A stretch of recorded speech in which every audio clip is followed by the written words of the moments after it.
Oh, all right. Hi, y'all. I am here with Kaesha Thiruchelvam, and she is a pharmacist doing her PhD in pharmacy. And she was living in Australia, and she is now currently in quarantine in Kuala Lumpur in Malaysia. So she has a bit of time on her hands to talk to me. so Kaesha, thank you so much for being willing to chat. It's nice to see you this evening.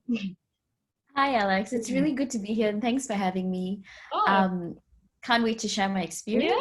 yeah. So before we jump into this, the year is now 2021, but then everything that's happened, can you tell me a little bit more about yourself and what you were doing, what brought you to Australia, and then we'll talk about why you're heading back to Malaysia. Right. Hi, I am a pharmacist by training, and I headed to Australia to do my PhD. And this PhD is actually a double degree. It means that I basically spend 2 years in Australia, Newcastle to be specific, in New South Wales. And then I come back to Malaysia to do the next 1 or 2 years. So I've just completed the 2 years in Newcastle, and I've just arrived in Malaysia and in Kuala Lumpur, serving my quarantine at the moment. And then I will head back home and probably get started with the PhD. So Kuala Lumpur is not where home is for you? Yes, KL is our home. Okay, all right. So it's really good to be back. It's a very strange feeling being here but not being at home. Yeah, can you I was wondering, so you're in the city, you're in your hometown right now. I am actually in my hometown. Yeah. Home is probably about 3 minutes. Yeah, it's strange. It's like I'm in a staycation, you know. So you're 3 minutes away? Did you say? No, I'm 20 minutes. I'm about 20 minutes from home. Oh, wow. Can you see anyone out the window? Do you have a window at all or anything like that? You know, I do have a window, and I'm sitting right next to my window. And there's this beautiful lake outside. And I was just thinking, I should just get someone to come just around there, and they could just wave at me. But I was just thinking, how do I explain to them exactly where I am? Yeah. So is it I'll talk more about quarantine in a moment, but I'm glad that you feel like you're having a staycation. That's good. I think when I think about quarantine in a hotel, it makes me a little bit panicky. So I'm glad that you're dealing with it well so far. You're how many days in? You're 4 days in?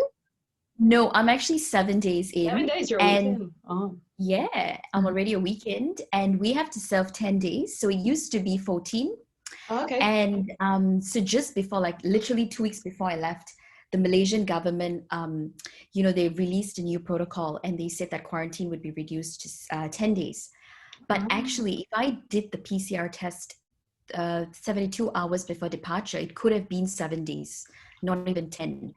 But the thing is, for me, because I flew on Boxing Day on the 26th, I felt that there were lots of complexities associated with getting the test, because the test had to be done at an ISO accredited lab, and there was confusion about whether it was 72 hours before arrival or departure. People were confused, and then there were time zone things. So I just thought, you know what, I'm just going to stick to the 10 days and just not get the test done, because I'd still get tested here upon arrival anyway. You'll stick to the 10 days, but you were tested. Yes. Okay, so had you done it earlier, you could have been even less than 10 days? Yeah, so if I did it 72 hours before I left Australia, it could have been 7 days. But at that point, I was following a lot of these reviews of people who've gone through it. And a lot of people who did the test, their test results weren't accepted at our airport for various reasons. Like, there were time zone issues. Like I said, confusion between departure, arrival. I don't even know which one it is right now. So, right. So that's, go ahead. Sorry, I was going to say that the thing with, in my case, is that when I called up some labs that were doing the test, they wanted a GP referral. And apparently after I did the test, it would take 24 to 48 hours and the results go back to the GP.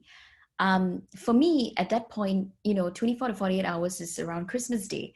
And I wasn't sure if the GP would be open and all of that. So I thought, I'm not covered by Medicare as well. So I have to pay the cost.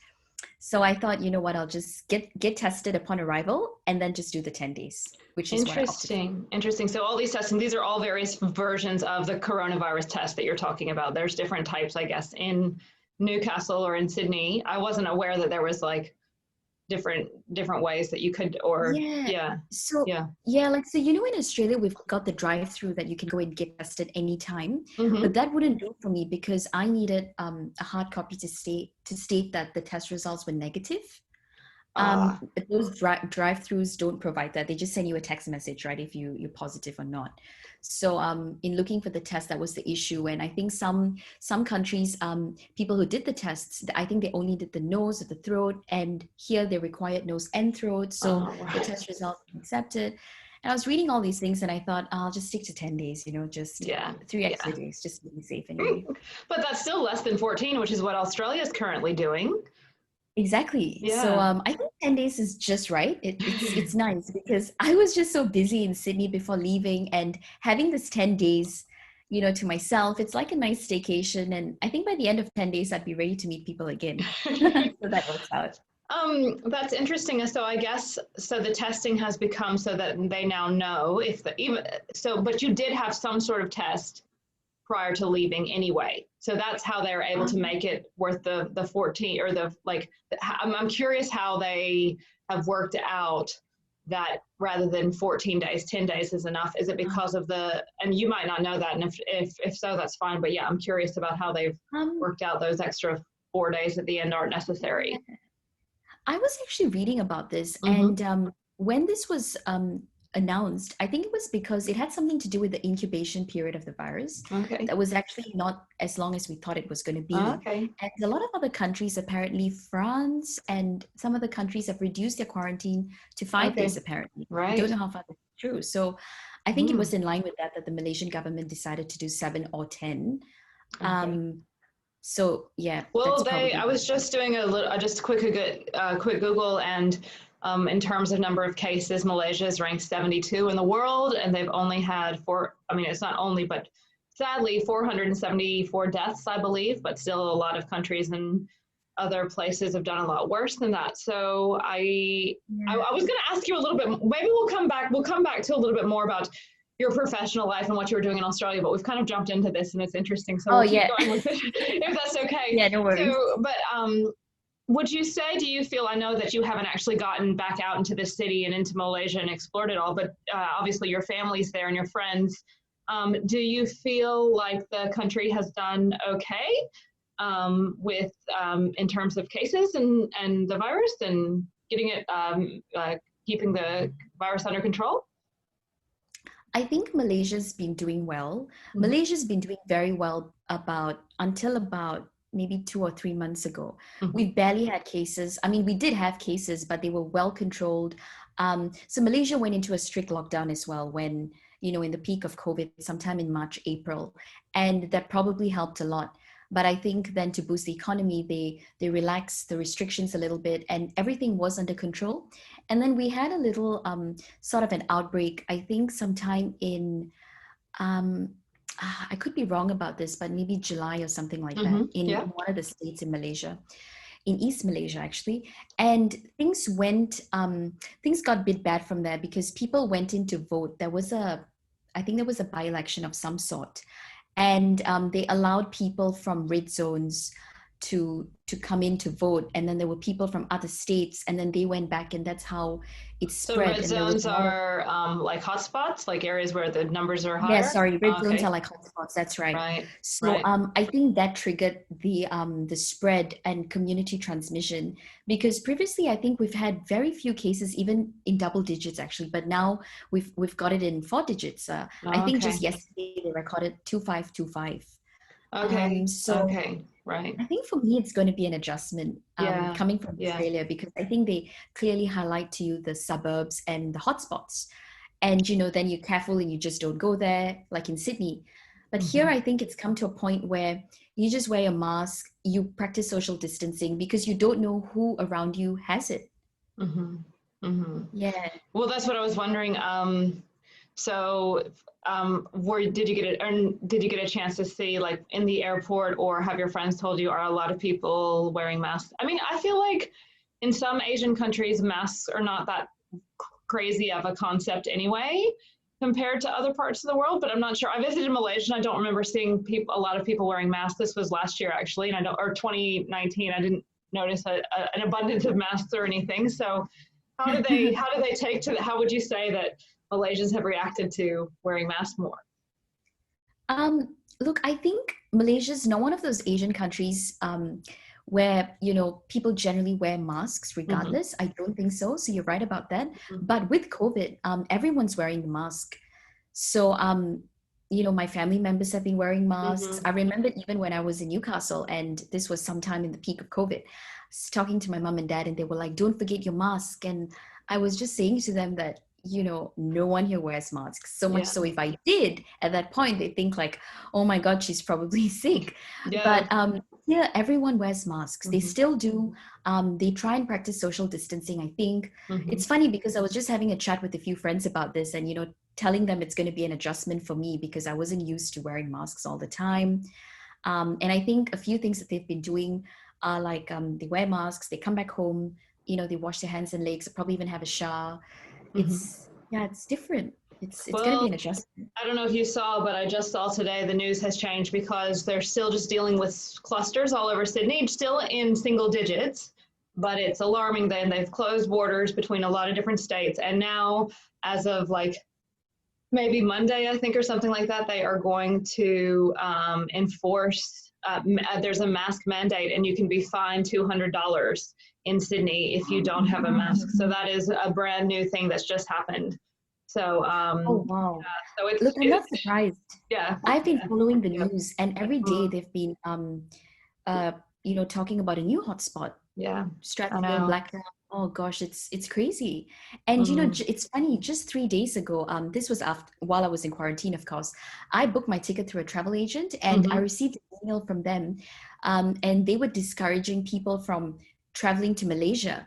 And they were talking about the cases that were going up in Sydney. And I was just thinking, gosh, my arrival in Malaysia was so timely because it looks like things are getting out of control in Sydney. And it might have been harder for you to get back. That's right. Possibly, although, I mean, everything changes. It's hard to know. So I want to kind of backtrack a little bit. Earlier, you mentioned that you did the 2 years with your study and then you were due to come back to Malaysia. So is that, have you been on track? Is that exactly what are you heading back now at the time that you planned to be when you first started this study, or how has your life been affected by the coronavirus, I guess? Well, okay, to answer your first question, fortunately, yes, I am on track. Yeah, so it's one of the rules about the double degrees that, well, it's actually a dual degree program. So one of the requirements is that I've got to spend 12 months in each institution. And so, and it can go up to 3-4 years, I think. So I spent 4 months in Newcastle because a large part of my PhD was based on an Australian longitudinal data set involving older women. Well, involving women, but I looked at the older women cohort and their medication use. So I spent 2 years there. And so I went to Australia in November 2018, so I'm just over 2 years, just came back. And I intend to submit my thesis at the end of next year. So I intend to spend another 12 months in the PhD while I'm here. Wow. And about COVID impacting my PhD. So COVID happened around February, March, I think April, it was at its peak. And I remembered that was when I started on the analysis of my data, which is the big part of my project. And one of the requirements is that I had to be at the office building in order to access the data set due to privacy and security reasons. And just then is when they announced that, everyone's got to work from home. And then I started panicking and, wrote a couple of emails, and I sought permission to continue staying in the building, coming in every day because I needed to access the data set. So I was literally one of the only ones, I think it was me and another PhD student who used to come in every day. Literally, we were the only two in the whole floor. And it was like a little bit like a ghost town. It was a bit, it was very quiet, but I was so grateful that I was able to still get access and still continue going in because there were other students who I think they either couldn't come in or they didn't come in, or I'm not sure what the story was, but I think their PhD was impacted quite a bit Yeah. because of Yeah. the delay. And fortunately, mine wasn't really impacted because I got this permission to be in there. So I am very grateful that, That's I was able to great. go in. Well, if there was one other person in the whole floor, then you're probably able to socially distance from each other That's right. and stuff like Yeah. that. And do you reckon, so with the next chapter of your PhD, do you think that the virus is going to affect your ability to do research and study in Malaysia? Do you think that you'll be able to go forth pretty normally, or? Um, I was thinking a lot about this. I think for me, it's just about setting up a proper workstation.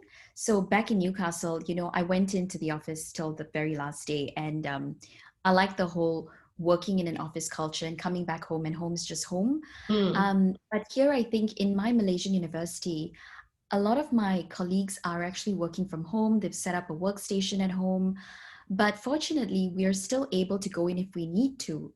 And Yeah. I think they've got a desk set up for me and things like that. So I think it shouldn't be a problem for me to keep going in. I'd like to continue going in to just, I've still got a project to do here and write up my thesis. So Yeah. I hope there wouldn't be any barriers in that sense. But so far, I think it should be okay. Yeah. Since we're talking about your study in your university, I'm going to switch. I'm just jumping around with the questions, Kaesha. I hope that's okay. That's okay. Because you have a science medical background, pharmacy. Did you ever think before the pandemic hit? Did you ever think there might be one? Did you guys ever talk about that in school? And what are your thoughts around how the world has handled the virus and also the vaccines coming out? Well, about a pandemic, I don't think we really spoke about it. I remembered when I was much younger, H1N1 there was an outbreak, and I remember that quite clearly. It was sort of a big deal. I remembered I was in karate class back then, and mom and dad had come to. I don't remember any of it now, but I actually remembered going to karate. I was in class, and I remembered mom and dad coming to get us from the class, and we went back home. I can't remember much of it. So that about COVID and the vaccine and things like that. I think Pfizer's got a pretty promising vaccine. I think almost 2 million Americans have been vaccinated, actually. That seems quite promising, and I think there's another one by Moderna or another company. But I guess it's important for people to get the second booster because there are two boosters for the vaccine. I also think that, it's with a lot of anti-vaxxers out there, it's important to educate them, public health campaigns and because unless and until at least, 70 to 80% of the community gets vaccinated and they develop herd immunity, which is where they've got sufficient immune protection that the virus is not going to spread, I think COVID's still going to keep going. Yeah. So, so you didn't think, so some people, did you have much of an opinion on the idea? I think Sweden and some other countries wanted to push for herd immunity just by having everyone catch the virus. You didn't think that was wise? I don't have much of an opinion on that, but I didn't think that was wise. I think that's what I think. Although I don't know. Well, I mean, I don't have a medical background either, but personally, I don't want to have it. So I mean, I know you have a medical background, or I guess you have more your medicine, which is not about the disease itself, right, or the virus itself. But personally, I didn't love the idea of people being a little bit of a experiment, which is what it sounded like they were kind of advocating for. Yeah. I think the vaccine is the way to go, but it's going to take a long time before they reach the whole population and, everyone. And even with the vaccine, I think there's no guarantee that people who've been vaccinated cannot spread the virus. I think there's still a possibility. They don't know. So I think with the vaccine, people still have to wear masks and still have to practice social distancing, because even if you did get the virus with the vaccine, it just means that you're not going to be as symptomatic, or the disease isn't going to be as severe as it could have been, or you probably wouldn't be ill enough to be hospitalized. But there isn't a guarantee that you cannot spread the virus. I didn't think about that. I have heard someone kind of say that, but thank you for articulating that, because I didn't quite realize it. So you might be immune from it, but you could still spread it, which is how it keeps spreading. So yeah, which is how it keeps spreading. So because if you get the virus is going to be in your, your nasal passage, and it's going to be there. So you still have to wear masks and things like that. Yeah. Do you hope to get it as soon as you can?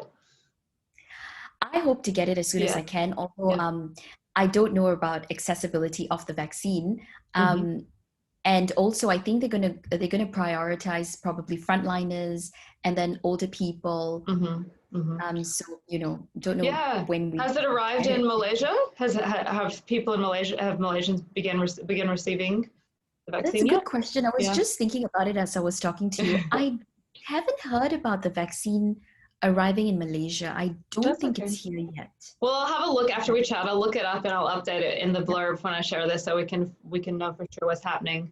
It's not in every country yet, and I know that in Australia, because we've had so few cases compared to the rest of the world, I doubt that we're going to be receiving it. I've heard someone say we might not even start getting it until March next year or something like that. So the lower the cases. It's probably the same with, it's probably the same with Malaysia. I think they might target countries where there are more infected people. Cases. So tell me a little bit more about Malaysia. As I said, I went to Kuala Lumpur on a family holiday for like 7 days. And that's nice. It was amazing. We went to Malacca as well, and I loved it, actually. I loved how there were so many different kind of cultures all getting along, and all different types of food. Everywhere you go, you can try so many different things, and so much there's like temples, and there's churches, and there's like mosques. I thought it was so interesting. It's an interesting country. Have they, you said for a while they were on lockdown, they came out of lockdown. Did schools close, and stuff like that in Malaysia? Yes, schools closed. Gosh, let me think if schools reopened. I think they did at some point, but schools closed. Remember I was telling you when we first initiated the lockdown, it was quite a major lockdown. A lot of people were working from home. Schools were closed. So I think it was also a case of parents having to manage working from home plus, being with the kids. And that was the challenge. I spoke to some, school-going parents about that. So people did go through something different in the whole COVID lockdown. And at the moment, we're still in some sort of a restriction from what I understand. I think restaurants and shops and retail shops, they have to close by 12 a.m. Okay. I think it used to be earlier. It used to be 10, and then they extended it to 12. I think it's still 12 because I did remember when I landed at the airport, I really wanted to get a SIM card and activate my SIM card actually, but none of the shops in the airport were open. It was like a ghost town, and so there's still some sort of restriction, although I think interstate travel is allowed. Is this just KL, or is this everywhere in Malaysia, would you say? This is everywhere in Malaysia, I think. Okay. Because just today or yesterday, one of the ministers had announced that this conditional movement control order, which is what it's called, is extended till March this year. Right. So this will be in place for some time. I think they're not very happy with the numbers. So that's what it is like here.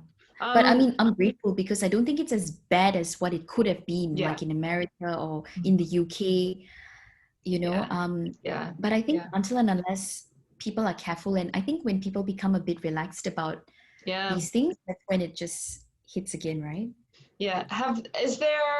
So you heard particularly in Brazil, actually I'm reading about this also in the United States, and in Australia, people who believe that this virus is just a hoax or a conspiracy theorist or anything like that. Is there any type of skepticism, would you say, in Malaysia where people think that they're trying to be misled or something like that, conspiracy theorists in Malaysia, or protests around it or anything like that?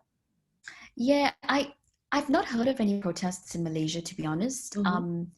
Even if this existed, it's not a widely known fact, or people don't talk about it in that sense. So yeah, I've not heard anything about this being a conspiracy. Okay, Do you think that helps people? Do you think that people are quite cool? So people are cooperative.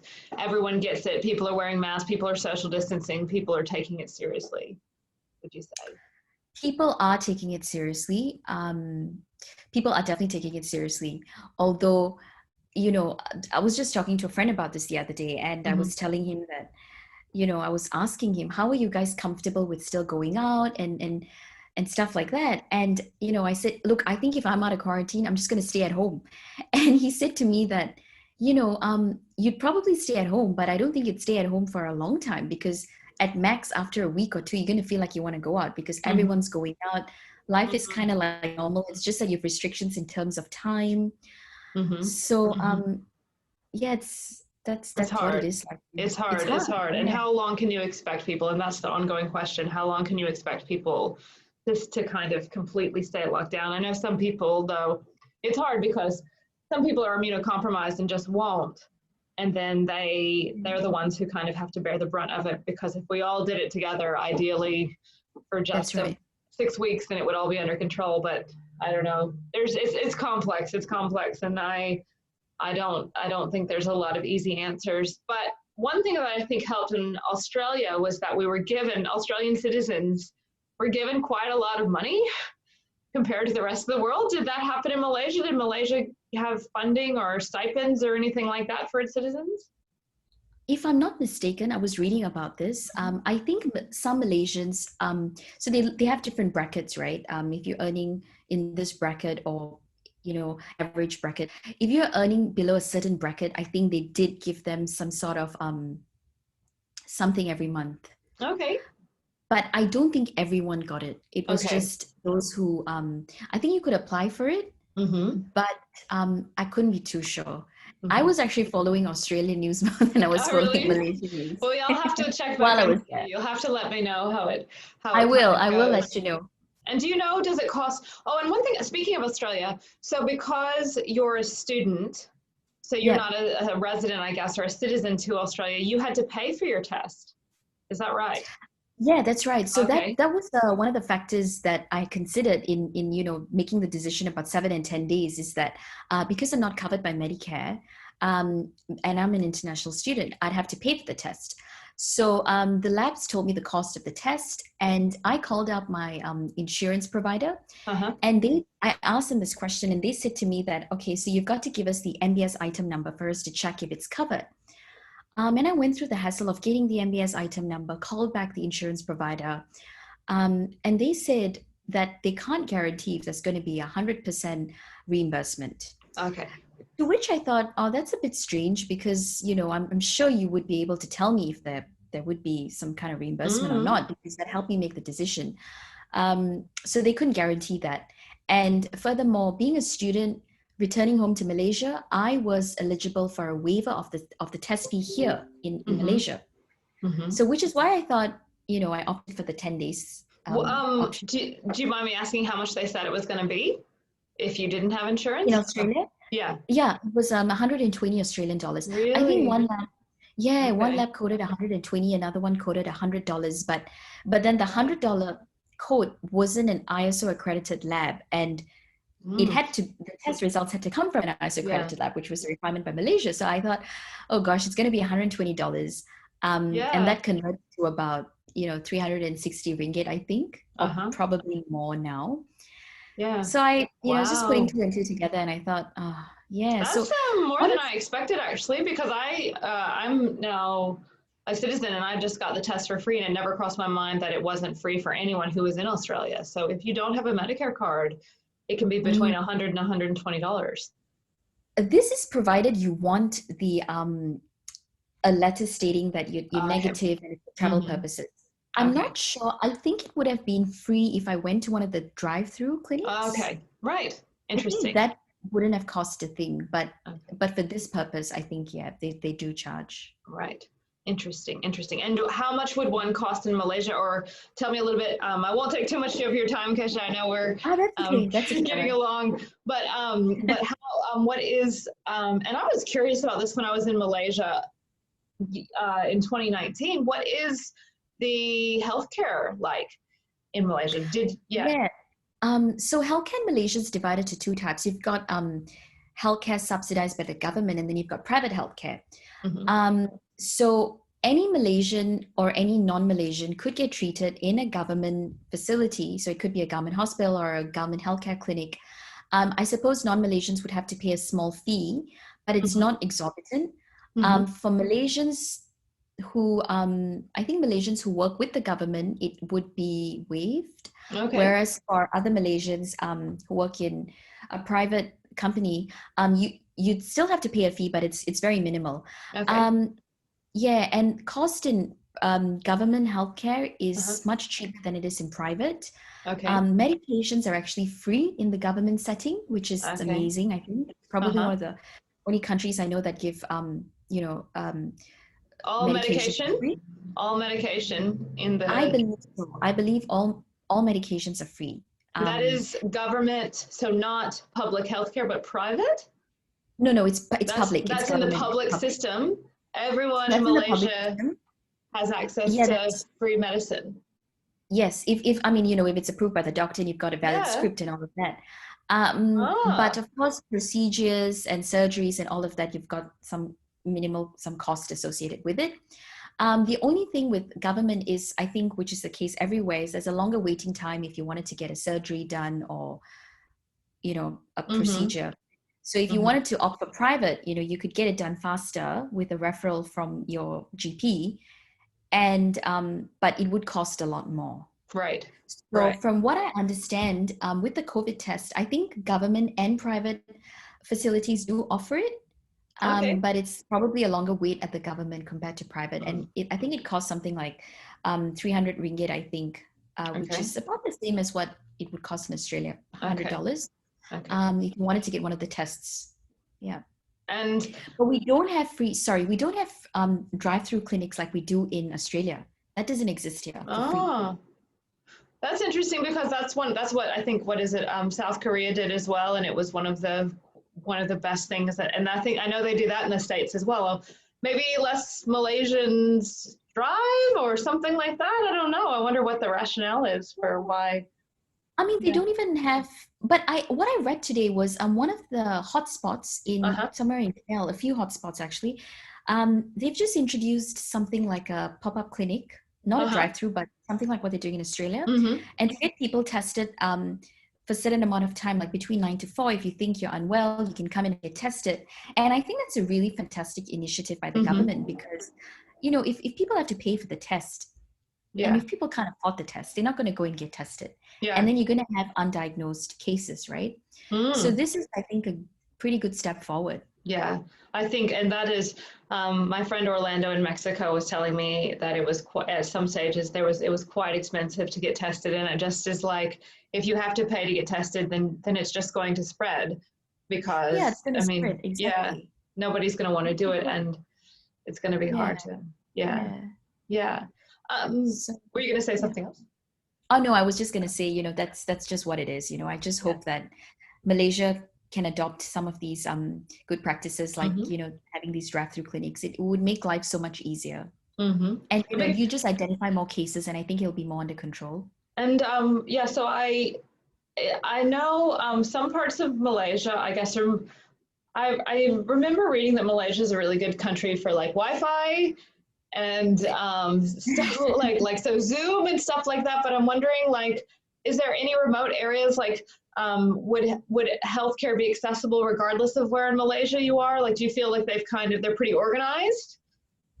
I think healthcare in Malaysia is great. In the rural areas, so we do have some cities and villages that can only be accessed via the water. So you have to go on a boat or something like that. So, I do have friends who doctors and who have who have been posted to these places, and they've got to catch a boat, then they've got to catch a jeep, and it's a really long ride to the villages. So healthcare is great, but I think there can be room for improvement in terms of accessibility for healthcare. Okay, right. It's just in very remote areas, and mostly I would say in East Malaysia, in Borneo, if you know. I was thinking about that. Yeah, it's Yeah. mostly in that region. Yeah. And would they be able to do in it's Borneo, right?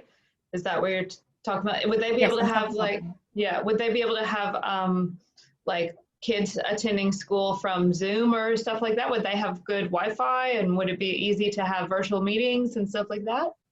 Um, there's a lot of improvement in that area Okay. Mm-hmm. at the moment. I think they're working on improving education and facilities for people living in remote areas. Mm-hmm. But it's work in progress, I think. Yeah.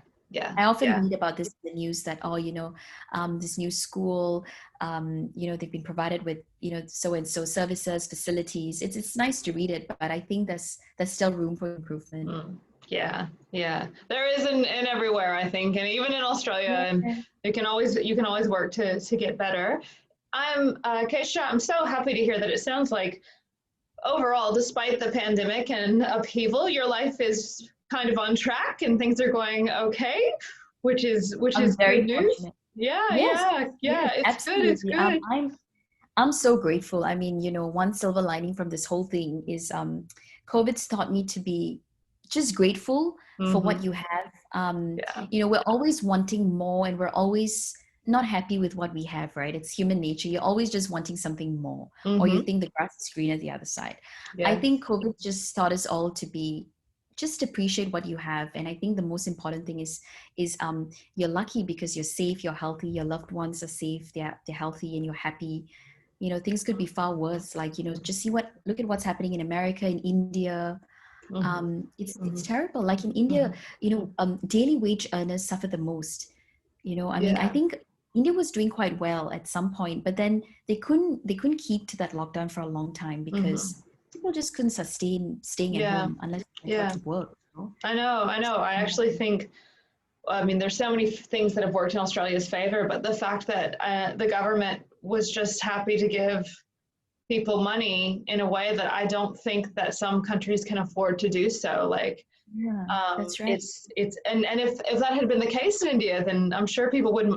If you've got a paycheck coming in, staying at home is great. Exactly. That's right. I mean, Those- things could have been far worse. yeah, Um, yeah. but you know what? It's fine.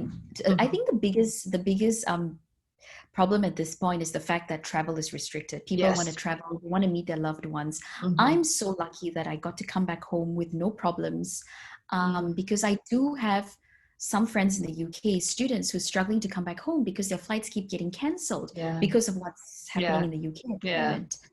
yeah. Um, I so I feel that think, it's been a yeah, year since I went home, and I definitely feel ready to go back to the United States.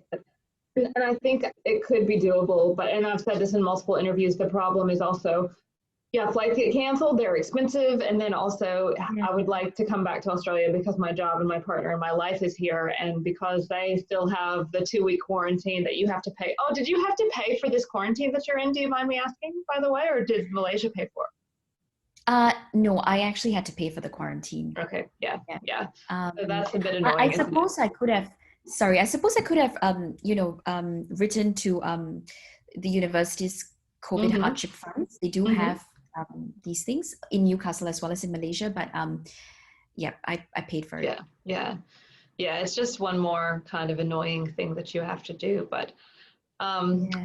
but yeah, and I would have to pay for it as well. And I understand that that's what you want to come back, and that you've been kind of warned. But it's just one more hassle, and all the other things that you have to kind of consider. But I'm so Yeah, glad that's that right. you're enjoying it. Yeah, thanks, Alex. It's been great. They've been very accommodating to Uh-huh. meal requests, Okay.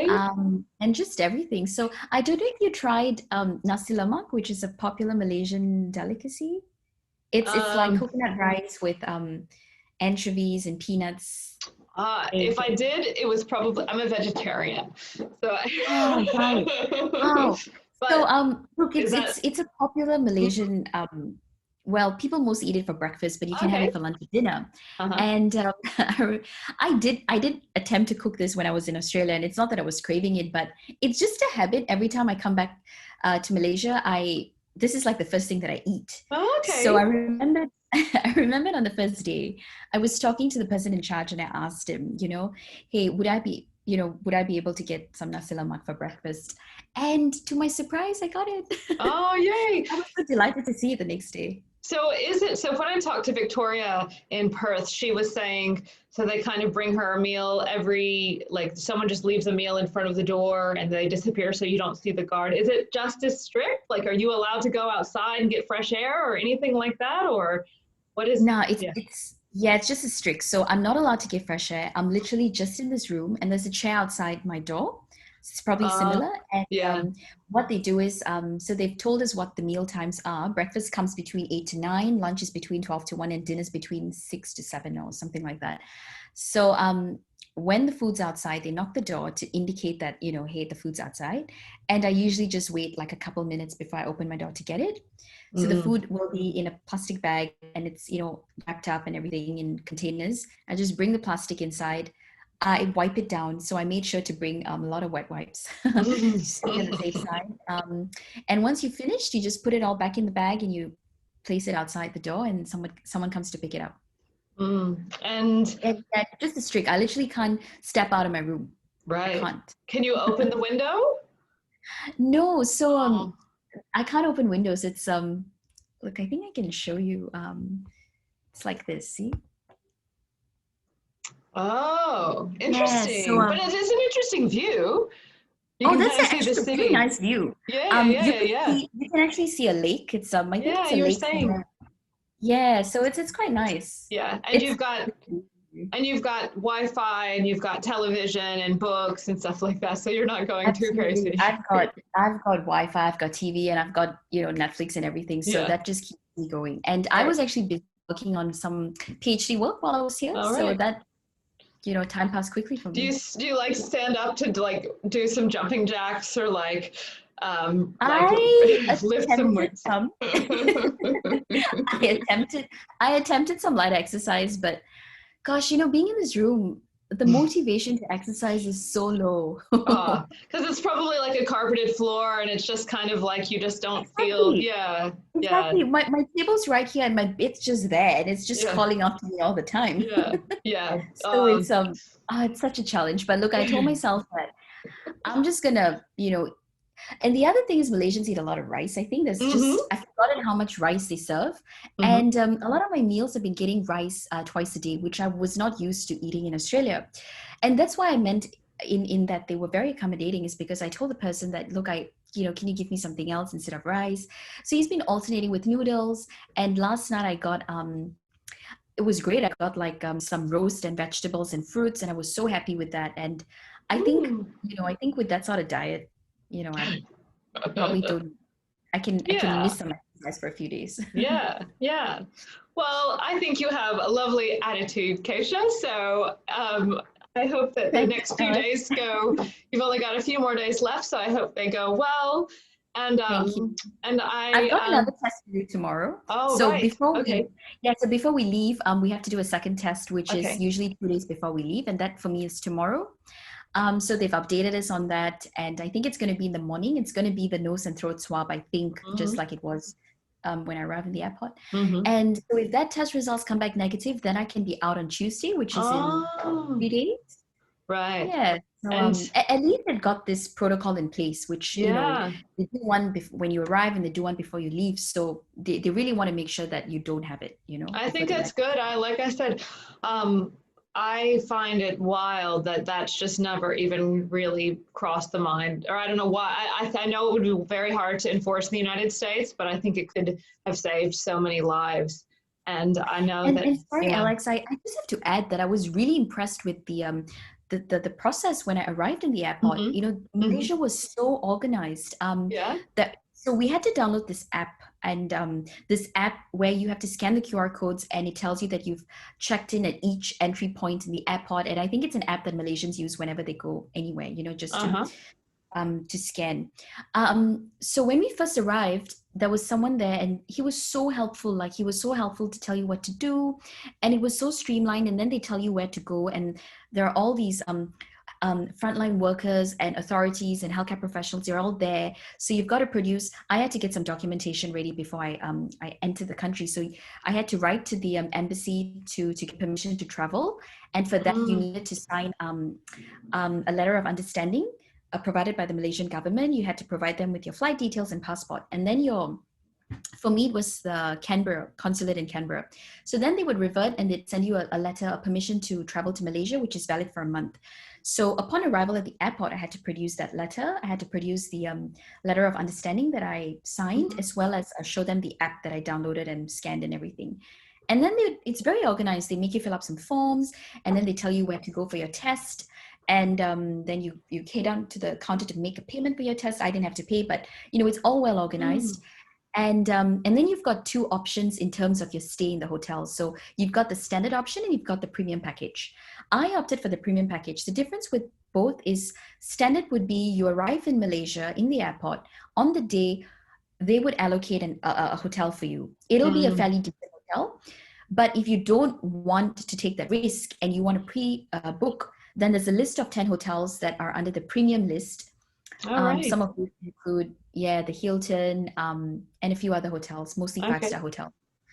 So I went with that option because I just wanted to have the peace of mind of knowing where I was going to go.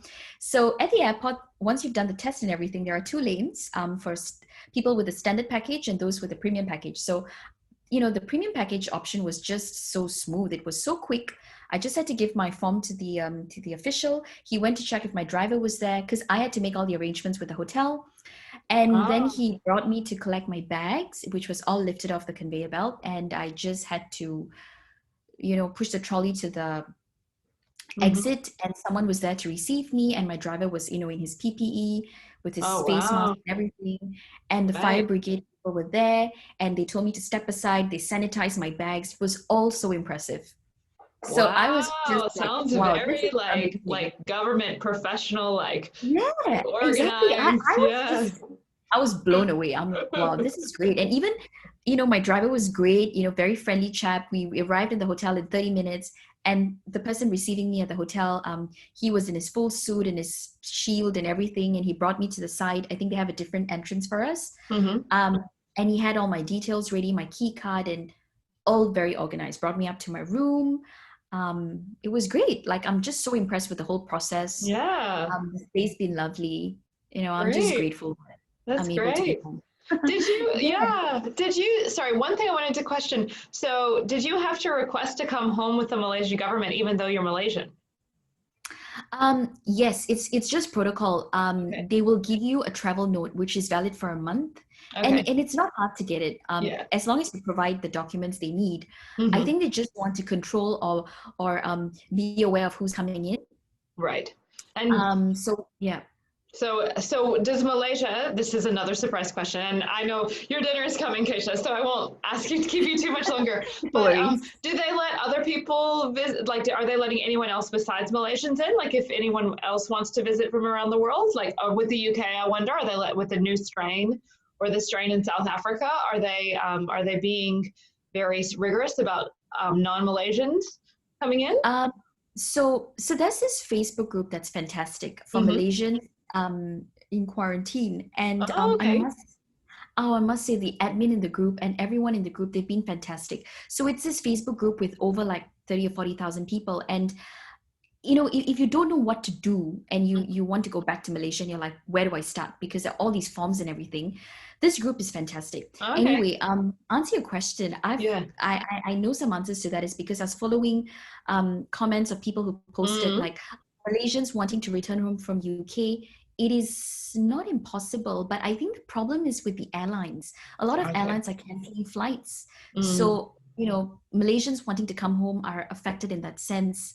And I also think the other big problem would be Malaysians who have foreign spouses. They seem to have a great difficulty in obtaining permission to enter the country for some reason. It must just be the protocol or whatever it is. But I think Malaysians wanting to return home, not so much a problem, but it would be non-Malaysians wanting to come in. They really need to provide a lot of documents. I don't think it's impossible, but I think you just have to be prepared to wait a little bit and provide them with whatever supporting documents they need. Yeah, yeah. Well, I mean, that's kind of like Australia. If you're an Australian citizen, you have better luck coming in than That's anyone right. else. It's not impossible, but I think there's a lot more hullabaloo that you have to kind of get through. So yeah, well, Yeah. that is fascinating, interesting. Well, I hope that the numbers can get a little bit more under control. Although, like I said, it sounds like in the grand scheme of things, you guys are doing pretty good. So that's great, and I think you are making the most of it and doing and being very optimistic in your situation and Trying. Look, I think I had a lot of friends who told me, you'd better be prepared and have a plan for what you want to do every day because you can get really bored. But mm, look, I was thinking, I just looked at it from a just positive point of view is that I've got this 10 days all to myself. mm, It's like a staycation. It's a fantastic holiday. It's 10 days all to myself that I'll probably never get back. yeah, yeah, So it's been great. And my PhD work has kept me occupied. I was yeah. submitting papers and all of that. So Monday to Friday, I was actually quite busy doing my work. And I Yeah, guess that's how I pass my time. And you know what? There's Netflix, there's Prime, yeah, there's all of that. So yeah. that's, How often in your life do you get to say you have 10 days where you cannot go anywhere? You must be still, you must that's stay in one right. place, in your You know, adult you, life at least. Yeah, yeah, exactly. You're just free to do what you want to do. No one's going to bug you. Food's provided. yeah, You don't have to yeah, clean anything. It's yeah, great. yeah. It's like a holiday. Well, I will let you get back to enjoying that, Kaesha. Thank you so much for your time this afternoon, and we will keep in touch. No worries, Alex. Thanks for interviewing me. I had a great time chatting with Me you. too. It was so fun.